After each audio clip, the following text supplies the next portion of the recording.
కొత్త సంవత్సరంలో ఏపీ రాజకీయం మరింత రసవత్తరంగా మారే అవకాశాలు కనిపిస్తున్నాయి.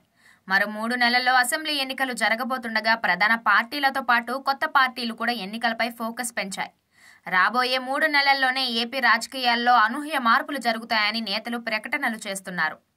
వైనాట్ 175 అని అధికార వైసీపీ ధీమా వ్యక్తం చేస్తుంటే వైనాట్ పులివెందుల అని టీడీపీ కౌంటర్ ఇస్తోంది. టీడీపీ జనసేన కూటమితో వైసీపీని ఓడిస్తామని చంద్రబాబు అండ్ టీం ప్రకటనలు చేస్తుంటే వైసీపీ నుంచి రియాక్షన్ కూడా అలాగే ఉంది. టీడీపీ అండ్ కో 175 స్థానాల్లో పోటీకి అసలు అభ్యర్థులే లేరని వైసీపీ సీనియర్ నేత ఏపీ మంత్రి బొత్స సత్యనారాయణ కామెంట్ చేశారు. విశాఖ గ్యాంగ్ రేప్ ఘటనపై మహిళా కమిషన్ చైర్పర్సన్ వాసిరెడ్డి పద్మ ఆగ్రహం వ్యక్తం చేశారు. గ్యాంగ్ రేప్ ఘటన కేసును మహిళా కమిషన్ సుమోటోగా స్వీకరించింది. ఈ ఘటనపై సమగ్ర విచారణ చేపట్టాలని, పూర్తి వివరాలు తెలియజేయాలని విశాఖపట్నం నగర పోలీస్ కమిషనర్కు మహిళా కమిషన్ లేఖ రాసింది. నిందితులకు కఠిన శిక్ష పడేలా చర్యలు తీసుకోవాలని మహిళా కమిషన్ ఆదేశించింది. బాధిత బాలిక వివరాల గోప్యత పాటించడంతో పాటు వైద్య సదుపాయం, రక్షణ కల్పించాలని మహిళా కమిషన్ ఆదేశించింది. వివాదాస్పద వ్యాఖ్యలు చేస్తూ రచ్చ చేస్తున్న టాలీవుడ్ డైరెక్టర్ రామ్ గోపాల్ వర్మ తనకు నచ్చినట్టు బతుకుతా, అంతా నా ఇష్టం అంటూ ఉంటాడు. ఈ మాటలు చాలా మందికి నచ్చవేమో, కానీ కుర్రకారు మాత్రం ఆయనను తెగ ఫాలో అయిపోతుంటారు. బతికితే ఆయనలా బతకాలిరా అనుకుంటారు. ఈసారి ఆ జీవి తనదైన స్టైల్లో న్యూ ఇయర్ సెలబ్రేషన్స్ చేసుకున్నారు. ఆ ఫోటోలను ఎక్స్ వేదికగా పోస్ట్ చేస్తూ ఎక్స్ట్రీమ్లీ హ్యాపీ న్యూ ఇయర్ అంటూ ట్వీట్ చేశాడు. అయితే ఆ జీవి షేర్ చేసిన ఆ ఫోటోను చూస్తే కుర్రకారు కుళ్ళుకునేలా ఉందనే చెప్పాలి. ఎప్పటిలాగే ఒక చేతిలో మందు గ్లాసు, మరో చేతిలో అమ్మాయి. ఆ అమ్మాయి ఆ జీవికి మందు తాగిస్తూ హగ్ చేసుకుంది. ఆయన హైదరాబాద్లోని మకౌ క్లబ్లో పార్టీ చేసుకున్నట్లు వెల్లడించారు. నువ్వు అస్సలే తగ్గొద్దు, ఎంజాయ్ మచ్చా అంటూ కొందరు, అదృష్టం అంటే నీది, అసలైన జీవితం అంటే నీది, ఎంజాయ్ చేయి మావా అంటూ మరికొందరు కామెంట్లు చేస్తున్నారు. ఇటీవల ఆయన తెరకెక్కించిన వ్యూహం మూవీపై కోర్టు స్టే విధించింది. విజయవాడ మాజీ ఎమ్మెల్యే వంగవీటి రాధాను వైసీపీలోకి తీసుకొచ్చేందుకు ప్రయత్నాలు కొనసాగుతూనే ఉన్నాయి. గత కొద్ది రోజులుగా వంగవీటి రాధా వైసీపీలోకి రీఎంట్రీ అంటూ ప్రచారం జోరుగా సాగుతోంది. అంతకుముందు రాధా సోదరి ఆశాను విజయవాడ నుంచి పోటీలో దింపేందుకు వైసీపీ ప్రయత్నిస్తున్నట్లు ప్రచారం జరిగింది. ఇప్పుడు రాధా సైతం వైసీపీలోకి వచ్చేందుకు సుముఖంగా ఉన్నట్టు చెబుతున్నారు. మాజీ మంత్రి గుడివాడ ఎమ్మెల్యే కొడాలి నాని మధ్యవర్తిత్వం వహించినట్టు నిర్వహిస్తున్నట్టు చెబుతున్నారు. వైఎస్ఆర్ టీపీని కాంగ్రెస్ లో విలీనం చేయడం లాంఛనమే అని తేలిపోయింది. ఈ నెల 4వ తేదీన ఉదయం 11 గంటలకు వైఎస్ షర్మిల తన పార్టీని కాంగ్రెస్ లో విలీనం చేస్తున్నట్టు ప్రకటించారు.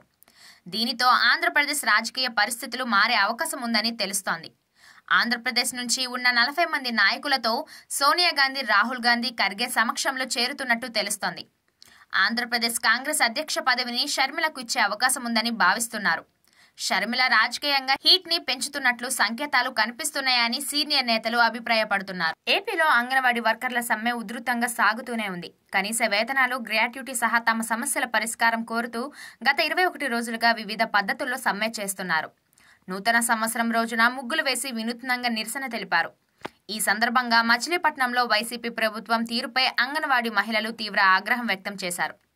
కొత్త సంవత్సరంలో ఇళ్లల్లో ఉండాల్సిన తమను సీఎం జగన్ ఇలా నడి రోడ్డు మీద కూర్చోబెట్టారని మండిపడుతున్నారు.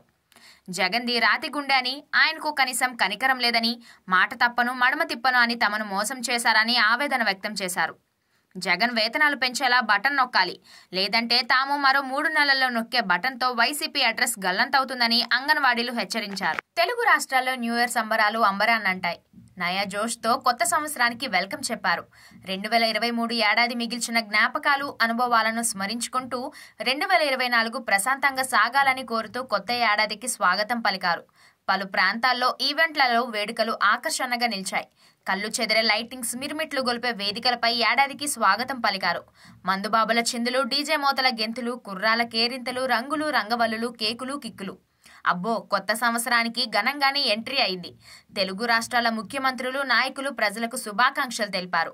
ఏపీ9 వీక్షకులకు మరొకసారి నూతన సంవత్సర శుభాకాంక్షలు. కొత్త సంవత్సర వేడుకల్లో భాగంగా డెన్మార్క్ రాణి మార్గరెట్ సంచలన నిర్ణయం తీసుకున్నారు. తన కొడుకు రాజు అయ్యేందుకు తాను వచ్చే నెల 14వ తేదీన సింహాసనాన్ని వీడుతున్నట్టు ప్రకటించారు. మార్గరెట్ తన భర్త ఫ్రెడరిక్ 9 మరణంతో 31 ఏళ్ల వయసులో డెన్మార్క్ సింహాసనాన్ని అధిష్ఠించి రాణిగా సుదీర్ఘ కాలం ఉన్నారు. ఇప్పుడు తన వయసు 83 సంవత్సరాలు. వచ్చే నెల 14వ తేదీకి డెన్మార్క్ రాణిగా 52 సంవత్సరాలు పూర్తి చేసుకుంటారు.